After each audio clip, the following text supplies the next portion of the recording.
So when you last heard from the intrepid crew of the Chainsaw Bar, our computer was failing us, and I couldn't finish what I was talking about. Which was? It was this. In the previous episode, we heard someone's overview of Abigail, currently in theaters, I think. Barely. It's streaming currently. Barely, and it is streaming. Go ahead and stream it. It wasn't a great review. It was a mid-review, but I'm going to say, for my money, this film stands out because there is an unironic, interpretive dance horror production set to a Glenn Danzig song. And that'll always catch me. That's why the whole Glenn Danzig thing between us and Gene just happened, because we watched this movie and got on Danzig brain. Yeah, that was definitely the main reason. That was the reason, because when somebody puts unironic choreography to Danzig in a horror movie, in a horrific fashion, like the whole song, by the way, Mike and I were fucking dying. So good. First of all, we cracked up because it was taking it so seriously. Yeah, that was impressive. That was incredible, actually, like how they had set that up so smoothly. Just perfect. Yeah, I was just like, that song? Blowing water out my fucking mouth. Like, what? Yeah. It wasn't water. Mm-hmm. Yeah, it wasn't anything, but it was a meme. But yeah, it was unbelievable. I could not do that. Pretty shocking. Also shocking, she's going to eat during this podcast where we are ultra close, and I apologize. Mm-hmm. Gross. Listen to me eat. Sluts. Nasty. Alright, so Abigail, 2024. Just came out this year. Good. Didn't see it in theaters. Wish I had. 109 minutes. Box office, $39.9. Budget was $28. So it made money at the box office. It's definitely probably romping around in the VOD world now. So that's good. Mm. It's a solid film. I liked it. I liked the film. It was fun. But the Danzig fucking put it over the top for me. That you get extra chainsaws for that. That was a lot of fun. Yeah. But you have to be like a really big Danzig fan to appreciate this at our level. Yeah, it was hard to take Kevin Durant seriously though, because every time you looked at him, he looked like a beefy fucking Elon Musk. Yep, it was just too much. I was like, God damn it. Elon Musk is on roids. This isn't cool. Have you seen Elon Musk? He looks like a fucking he looks like poultry that they have like put steroids into the breast meat of, so that there's more breast. Weird. No, I haven't seen anything. Have you not seen any recent shirtless pictures of Elon Musk? Thank God, no. Well, that's exactly what it looks like. It looks like somebody's fattening him up for the Thanksgiving feast up in the chest, so there's more chest muscle to be consumed. It's completely disgusting. That guy was absolutely adorable in this film, and I really liked his character. Yeah, he did a real good job. He did. I liked him. Let's see. Directed by Matt Bertinelli, Alpin, and Tyler Gillett. So that's fun. Stephen Shields writes, Gary Busick writes. Lots of producers. And we're not going to give away the movie like Mike did before I saw it. Accidentally. I thought you'd seen the previews. I did not see the previews. I just saw the description, which was they're going to kidnap a child and she's not a normal child. There you go. And that's all y'all need to know going into it. You don't need to know what kind of horror this is. Not that it would ruin it for you or something, but, it's kind torture of annoying. Porn. Lots of torture porn. No, it's not that at all. But, yeah, Alicia Weir, the Abigail character, she does a real good job in her character acting. I enjoyed that. Her performance was real fun. I don't know about the ballerina bits. That was a little too much for me, but it fit the character perfectly. Yeah. I mean, it wasn't necessary that she was a ballerina until the point where they went from Tchaikovsky to Danzig. Yeah, but she's a ballerina through the bits and pieces that you see her, especially in the opening. Try not to give anything away. In the Danzig bit. In the Danzig bit. Yeah. Which becomes a little bit interpretive dancing. And then Catherine Newton's role in there. She's also doing the sexy Danzig girl dancing. She's been in so much lately. Has She was in Freaky. She was in Lisa Frankenstein. What's her name? Catherine Newton. I think she's an up and coming scream queen. Yeah. Yes, it's true. And I tending to like the role she does. It's like kind of these feminist roles. Not so much in this. Not so much, yeah. I'm just looking at the... Oh, yeah, she was the hacker. Yeah, that's true. Yeah, she's definitely a Universal doll now. Like, she's doing... The 3 movies she's done are Universals, and they're very good Universals, so she must have signed on. So that's alright, girl. Go get it. Yep. Get it. That. Done 2 films so far that are really good, and I think there's a middle one there somewhere in the way. I just mentioned 3, so... Yeah, I was reading. Anyway, the other thing we had started to talk about at the end of the last bit with Gene, which had to be edited because our computer went sideways, was about the book stack. And this is important to me. Although we don't need the book stack today because we don't have any. Because this is strictly Leatherface and Lace. Pretty much. Did you send me a picture of it, or how did you send that? I sent it to your text. Not showing up. Text. I sent it to you in text. Yep. Nothing. Yeah. Anyway. Not around. That is super annoying. I know it is annoying, and my friend got rid of it for me, but then it came back. So strange. Sorry about all the weird pickup sounds. From the old Apple phone. Old phone. I'll send it to you later. Nope, there it is. Yeah, we can just look at it without them. There it is. Just set it down. That's your idea. It's right there, too. I know what it is. Alright, you can just talk about it. Okay. This was your book stack. I didn't have anything to do with it at all. So this book stack was a short book stack, but you might notice that 2 of these books we have had in the book stack before.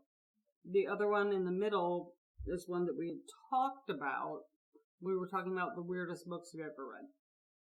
And I couldn't find my copy at that time, but I dug through the house and found it. And that is Norman Lindsay's The Magic Pudding, which is the children's book. The foreword in my version is written by Philip Pullman. If you don't know Philip Pullman, his Dark Materials series, The Golden Compass, Subtle Knife, Amber Spyglass, his Dark Materials. Really brilliant writer. Pretty sure he's like a professor at Cambridge or Oxford or something. Doesn't matter. He's a really brilliant writer, and he said this is the funniest children's book ever written. And it is. Like, the illustrations are funny, the writing is funny, and it's just so fucking bizarre and so, like, fucking... You wanna fight? Let's fight. Like, set in Australia, between, like, wombats and creatures like that, anthropomorphic animals. Really, one of the weirdest books I've ever read. But most of the weirdest books I've ever read were children's books. And let's just face it, that's the thing. People don't write weird books for adults. Adults don't get it, but adults write children's books. And there you go.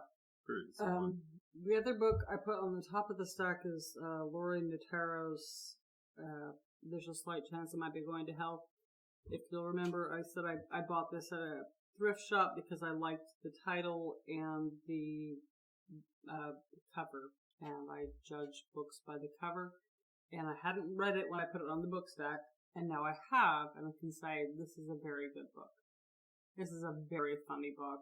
It is a very relatable book about a woman moving to a new town and making enemies with everybody and deciding to join the local beauty pageant, which is completely cutthroat and wackadoo.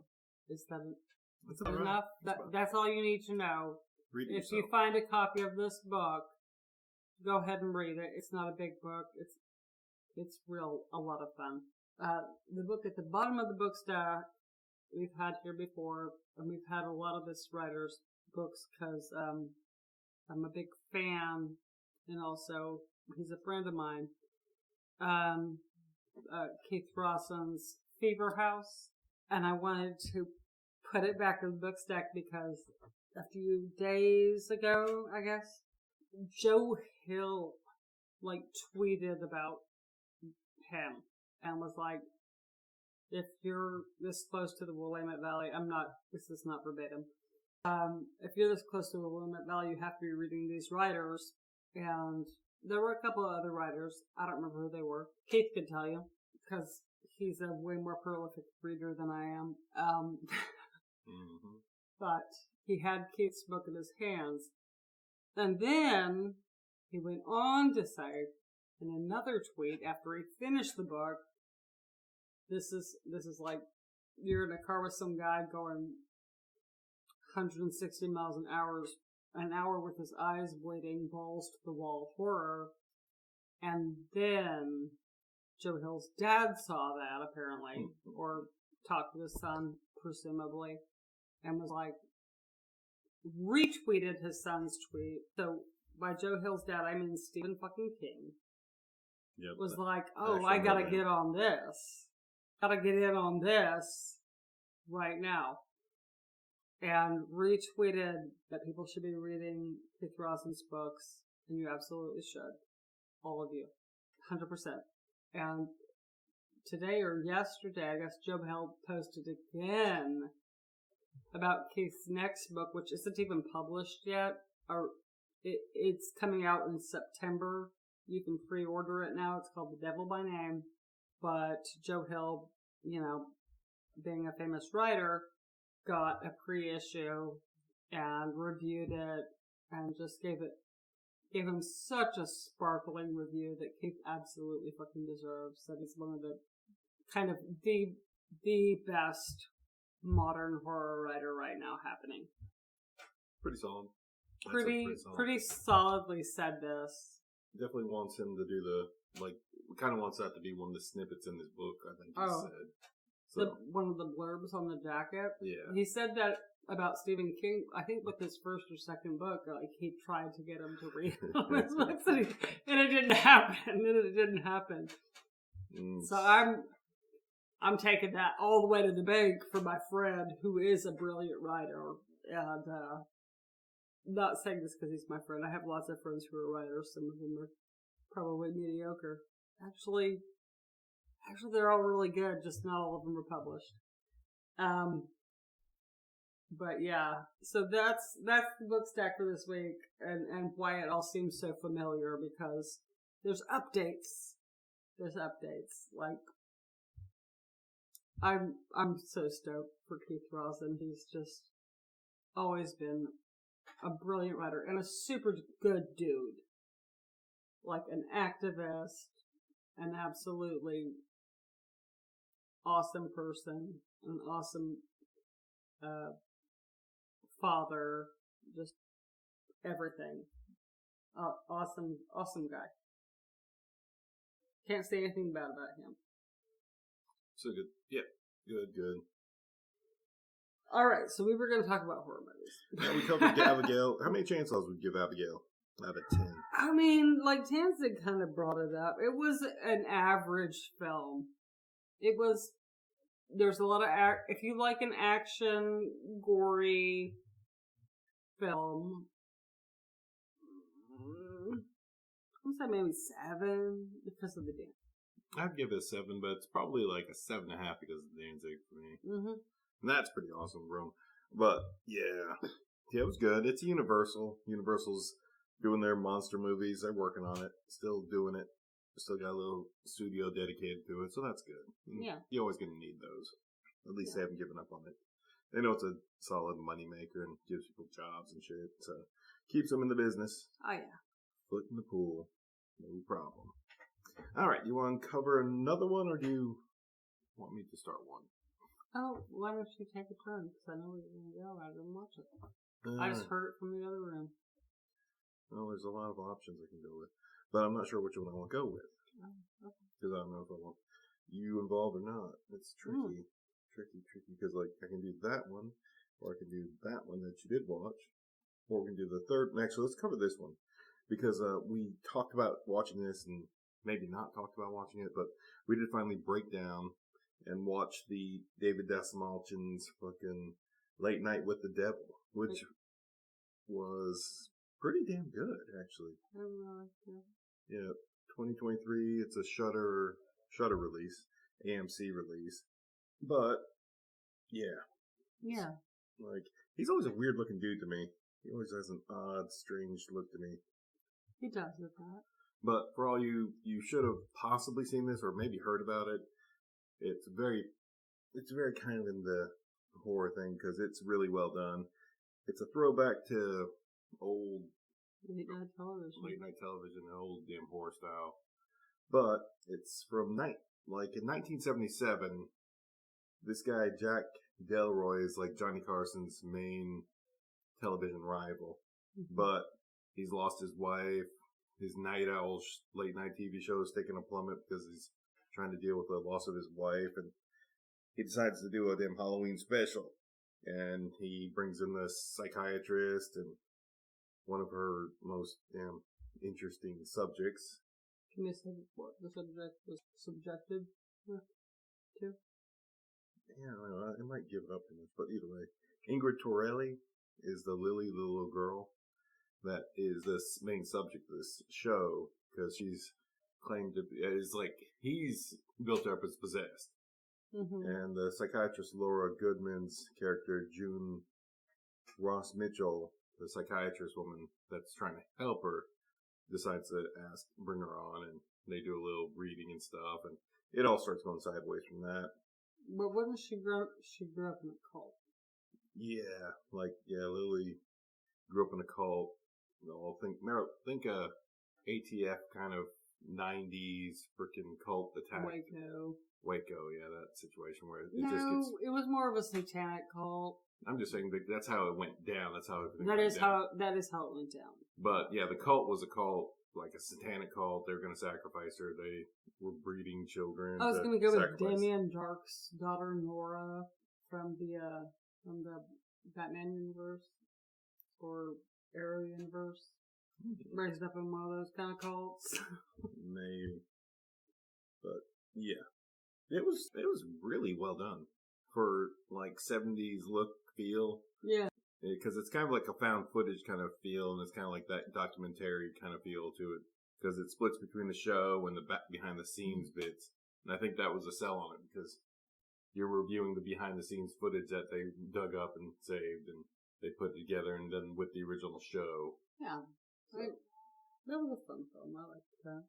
Yeah, that was real fun. Dastmalchian's always such a strange character for me, though. Such a goofy character. He's generally one of the hosts of the Chainsaw Awards from Fangoria.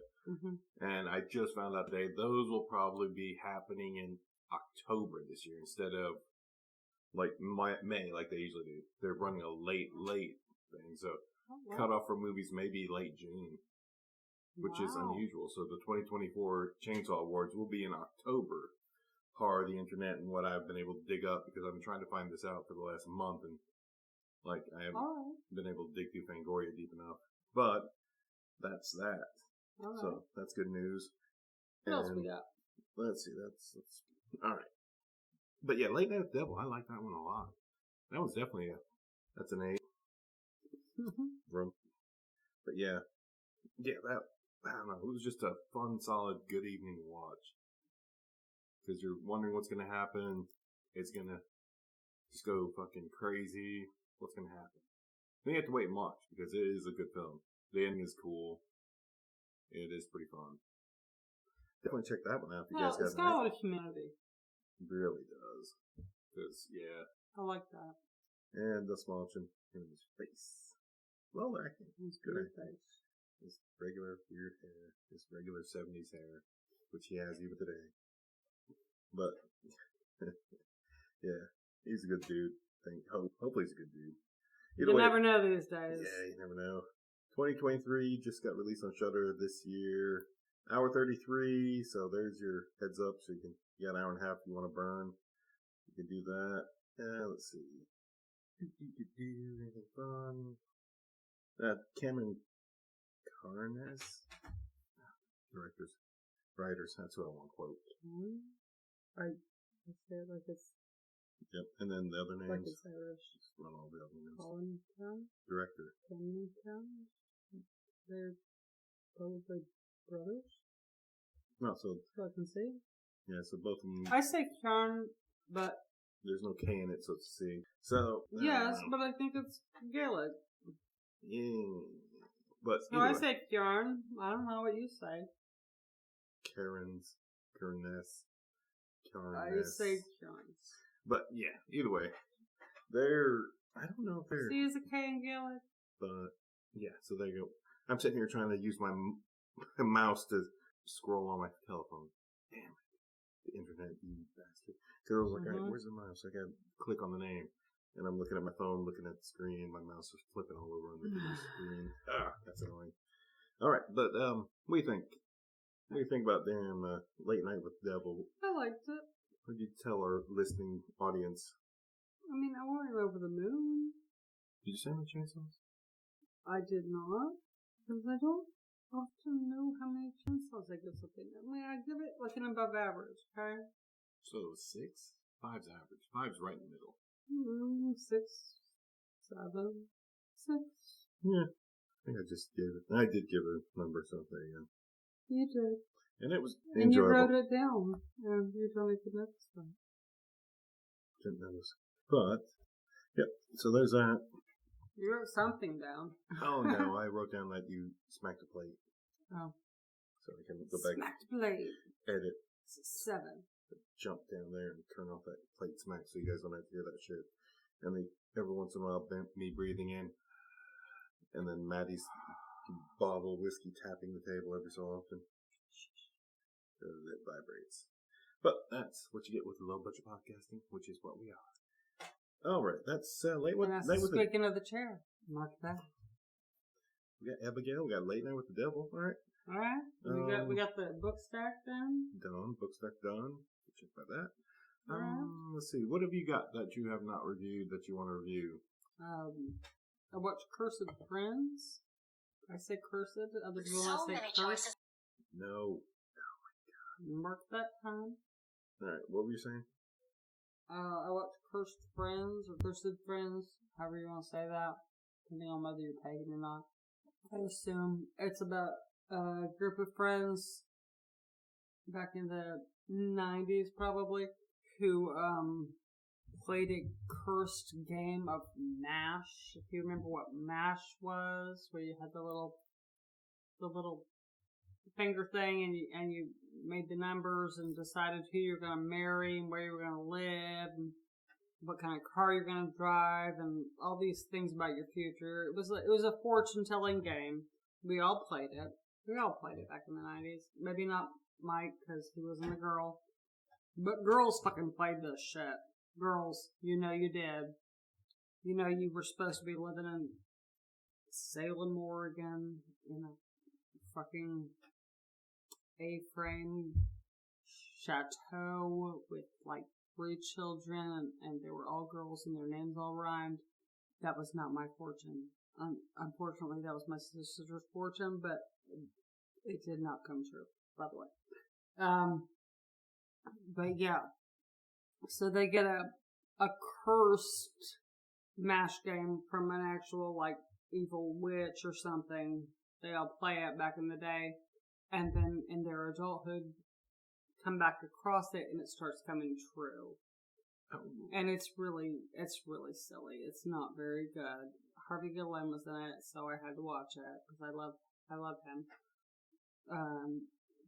But it was fun. I had fun watching it because I'm maybe a little bit younger, a little bit older than their age group because one of them was completely obsessed with Joy Fatone. The fat one, yes. but still enough of my childhood in there that I could be like, yep, yeah, that's a straight up thing. And then there were celebrity appearances, like Nicole Richie was in it, and Joey Fatone was in it. No, that's fun. Oh wow, well there you go. And I think Kathy Griffin. Who? Kathy Griffith. Comedian. Mm-hmm. Okay. Yeah, I know what you're talking about. So it was fun. It was cute. I liked it. It's not like the best movie I've ever seen or anything, but it was cute. It's a cute thing when you're like having a sick day off from work and you're just like, I want something lighthearted, but maybe still kind of horror, but definitely funny. That's what I would say about that film. Strip comedy. 2022, and let's give the cast Jessica Lowe, Nicole Byard, Harvey Glenn. That is a funny cover shot. He's doing the fucking jacket flex. I love him so much. That's why I was just like, okay, Harvey's in it. Yeah, that's pretty awesome. Okay, you, Guillermo. Yep. Let's see. Andrew Lewis Caldwell, James Justin Austin, Kathy Griffith, Nikki Glasser, also a Nicole comedian. Richie, Layla Mohammadi. These are a lot of fucking comedians. Yeah, a lot of comedians. It's actually they just called in all their things. It's actually pretty funny. Laura Murphy directed. Aaron Eisenberg and Will Eisenberg wrote. Fun, neat. 1 hour and. Okay, I had fun. I had the flow. You know. What are you doing? What are you gonna do? You don't watch a horror comedy. 1 hour 27. All right. As we do, chainsaws. How many? I never know how to gauge that. How much do you want people to watch it and check it out? Then it gets watch it if they want something that is just like I gave the description. You know, I gave the description. It's like easy to watch. It's horror comedy. It's not too gross. It is what it is, and it's subgenre. If that's what you want from a horror comedy, it's not going to be like fucking Shaun of the Dead. It's not going to be fucking blah blah versus evil or Stan versus evil. Is it going to be Stan versus evil? No, God, no. God, nothing will ever be Stan versus evil except for that. Nah. That's brilliant. But yeah, also like Shaun of the Dead or fucking Zombieland or Zombieland. So many of these revolve around zombies. I hate the fact that I can never remember the guys' names. The place was Dallas. No, I was thinking also Resident Alien and the ghosted guy versus evil. Oh, the two rednecks, hillbillies. No, you mean Tucker and Dale? Yeah, that's it. Goddamn, never can remember the names. Tucker and Dale. Wow. It's not going to be Tucker and Dale. It's not going to meet those expectations. So maybe a 5 versus that. Maybe kick it up to a 6 because it's good. Maybe a 6. It was fun, but not Tucker and Dale, not Return of the Living Dead. Come on.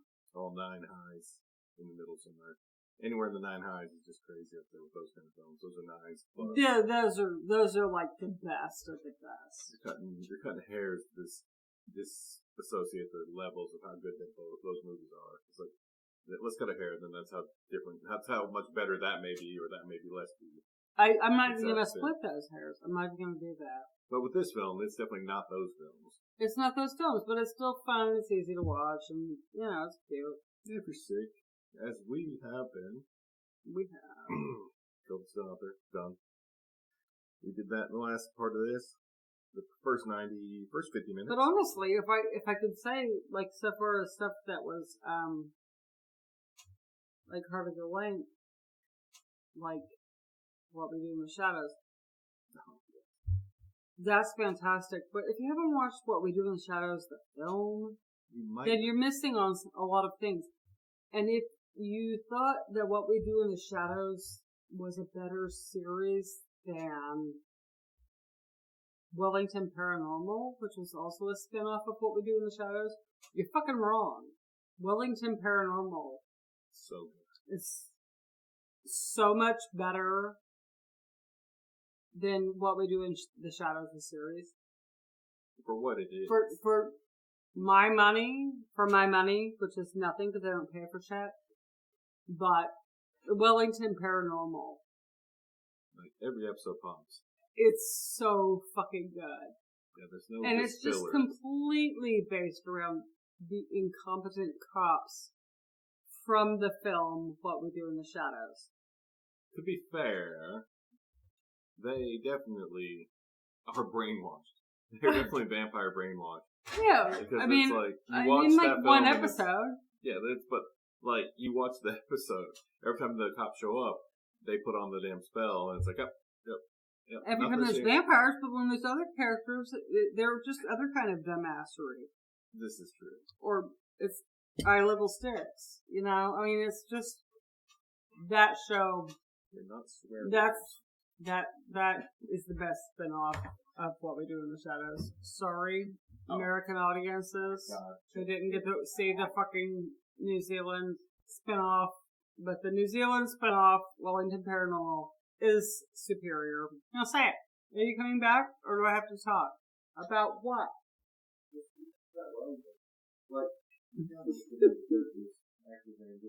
That is great, because their names are all like fucking Australian pop stars. It's like Minogue. The chief is just fucking the best character. I don't remember his. He actually had like. God, it's so fucking funny. That show is so fucking good. The chief actually kind of had like a Maori kind of fucking actual name, and that's the best part. Because he's actually Maori. Yeah, and that's the coolest shit. But like, God, that's some funny shit. Because the episode where the alien show up, it's like, take me with you. It's like, oh. Damn it, Chief. So fun. He's got a secret lair in the police department. With a secret code that isn't an actual code. Exactly. Yeah, if you haven't seen that, we've mentioned it here and there before, but definitely, this episode definitely gets it thrown into the mix for... Just go do it. Just live your life. Wellington Paranormal. Yeah, find it, watch it. It got canceled last year. It got 4 seasons. And, yeah. They're doing a podcast. So, yeah, it's out. They're still getting some stuff out there together. The little group is doing like a little show, podcast, radio show, I think. What's so funny is that my mom told me about this show because Vincent was watching it when he was out a few years ago out in Pennsylvania. And Mom was like, oh, Vincent's been watching this show called Wellington Paranormal. My mom's never seen What We Do in the Shadows. She did not know what it was. She was just like, Vincent's watching this science fiction show, and it's really funny, and he really likes it. And then I was just like, shit. Which is also, by the way, how I discovered Firefly, because my kid was watching Firefly when he was sick at my mom's house. And she was like, yeah, he's watching this cool show called Firefly. And honest to God, he was 14, and there's some things in Firefly that might have been a little bit mature for him. But oh well. He survived. Mm-hmm. Oh yeah. But, yeah, 100%, like, that's one of those TV shows, one good paranormal, it's a 9+. Solid. It's around 9+, somewhere, whatever you want to call it. It's a 9+. So good. Awesome. Okay. So you want to talk about the next one? Yeah, let's talk about the next one. Put the time down. It'll be edited probably for that, but we're going to be talking about the 1972 horror comedy classic that even a band of punk rockers decided to call themselves. Have you seen? Yes. The Gore Girls. It's Gore Girls. Also, open for the cramps. Yes. Yes, ladies. Also, this was also known as if you watch it on Arrow, I think the service I watched it on, because I didn't realize I didn't cancel Arrow, and it's a bunch of cult horrors. So I dug that up, but it's called Blood Orgy, which there's no orgies at all. And there's your little fucking your little spoiler. No orgies involved, despite the fact that it was called Blood Orgy in some form of fashion. So I want to say I did not watch Bulldog Girls with Mike because I just wasn't feeling like it. Yep. I overheard it in the other room. The soundtrack was pretty interesting. Like some of the burlesque music sounded like it was made for a parade.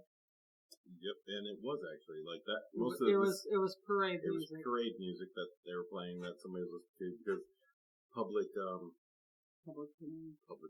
Yeah, so they didn't have to pay nothing for that damn recording. There you go. So let's have our stripper strip to public domain parade music. Oh yeah. I heard that from the other room. I didn't watch the movie. I was just not feeling like watching a movie. But Gore Girls, the band that we saw open for the Cramps. Yep. That was so cute. I liked that. I still remember they did a version of "Keep Your Hands Off My Baby," but they made it kind of gay. Keep your hands off my lady. And I absolutely loved that shit. They were adorable. Yep. If they're still a band performing, 10 out of 10 recommend. Yeah, check them out. That band is awesome. And those are cool. Alright, this was released in April 29th, 1983 in the U.S. Wow. Not until 1983? Right. Yeah, in 72 it was Where was it filmed? Hollywood, California, I believe. But it wasn't released in the United States. Yeah, apparently not. Oh but my. it's a Herschel Gordon Lewis film. Mm. So there's a lot to unlock with that fella. He did a bunch of damn crazy splatter stuff back in his day. Sexploitation. Something, a little bit, not so much. He did a lot of films, but his big ones were like The Wizard of Gore, She Devils on Wheels, A Taste of Blood, Something Weird, and The Gruesome Twosome. So this one was kind of a fun little weird thing because apparently Amy Farrell was the big hot thing because I think she was actually like some sort of Playboy model, but she's the only one whose boobs and stuff you don't see, so that's kind of funny. One whose boobs you don't see. Right. Now that's a spoiler. And then we had Frank Kress playing the frickin' ass clown, jerky damn fucking Abraham Gentry. And we might take a pause, but yeah, you can take off. Alright, she's gotta go use the restroom real quick, but I'm gonna keep talking about this and give you the details. Writer Alan J. Dotchman wrote this. And yeah, I watched it on Arrow. Apparently it's available on Tubi, which is free. And then you can rent it from Prime for $4. And they'll probably still say it's like whatever. But basically this go-go girl like titty bar is pretty much being stalked by somebody. And they're burning up like the gals. And it's pretty impressive. Some of it's cheeseball as hell. Leah would definitely not dig this because there's a lot of eyeball gouging and eyeball smashing and all sorts of eyeball destruction. And that is like the first 3 or 4, 5 kills are all just them eyeball fucking mutilation and focus on the eyeballs. So they got those cow eyeballs and smash the shit out of them. But yeah, it's kind of like a witty. Other than that, the gore parts, it's kind of whimsical, goofy, like fucking breaking the fourth wall comedy. Because Abraham, the damn detective, looks like frickin' Jacques Clouseau from the Pink Panther films, but he is definitely kind of a damn genius, frickin' Sherlock Holmes kind of character. He sees the things, kind of like Monk, I guess, too, but he sees the things that nobody's seeing, and then he's paying attention to everything, and he's just he's really overly confident. And definitely is up to some damn shady shit. But his damn carrot in the sky is like he's getting $25K if he solves this because newspapers want an article. And that's his entire thing. And he's got $5K to play with just the 5 things. So he's tipping the unholy shit out of people. He's like, I don't know anything. I don't remember much. And then he pulls out a $10 bill and the guy's like, well, hold on. Let me come back here. And then he tells him a little more, but then he's like, oh, what do you know about that? Then he's like, and then he pulls another $10 bill, and it's like, $10 bill? The guy gets $30 for like a minute, 2 minutes of dialogue, and in the location where he's looking for, but 30 is a flipping fortune in the 1970s. In the 70s, $10 was like a hundo, and he gave like some people some 50s and 20s. That $5K that they gave him to damn run the show and them, like, whatever, he definitely splurged that on some damn, like, brides and stuff. He definitely did that. But that was a funny one. Definitely check out the Gorgor Girls. It's really graphic in the sense that, like, they do some head smashing, some skull explosions, there's a lot of booby, and it's very 1970s. And it's very, very, very entertaining. It's a good watch on a damn Tuesday afternoon if you're just chilling at the house sick. I liked it. It's definitely rated X for boobies and head explosions. But that was in 1972. It'd be probably rated R. But it depends how many damn boobies and head explosions you show. Because there's no sex involved. It's all just boobies and dancing. Go-go girls dancing. So striptease. But 1972... that was definitely an X rating. It was a video nasty, probably. But yeah, that was fantastic. I loved it. It was a solid 7.5. Because it's hard to judge the old films, but that damn Abraham, man, what a take. Jeez. And yeah, you go into the IMDb, they list the goofs, and the main goof that they point out is like, in the beginning of the movie, while Abraham was stalking the stripper in the bar, her yellow panties changed to a blue thong. And I watched for that. I didn't see it, didn't notice, because there's so much else going on, but apparently that's a goof that the nerds pay attention to, because they pay attention. Oh god, 1972 Chicagoland. That's where it was filmed. I guess that's why it's not a lot of palm trees. Okay. Filmed in Chicago, in the U.S. I don't know why it says it was released in 82, but it was probably, but yeah, great film. Check it out. That's a good old-fashioned, man, goofy ass film. That was a good one. If you all check out Arrow, check that out. It's Arrow, and I think it's like $8. That one's $8. The rest of these wrong. I keep forgetting to cancel it because I used it like 3 times in the last months I've had it. Not that I don't want to.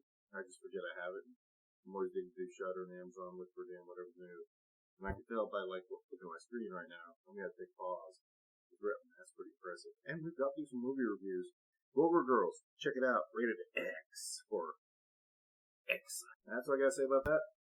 And we're gonna pause this, and then I'm gonna have to save it and reset so my computer can not be doing the goofy things. Because that is an annoyance to record or edit. It looks like intestines, long intestines, that line with the zigzag.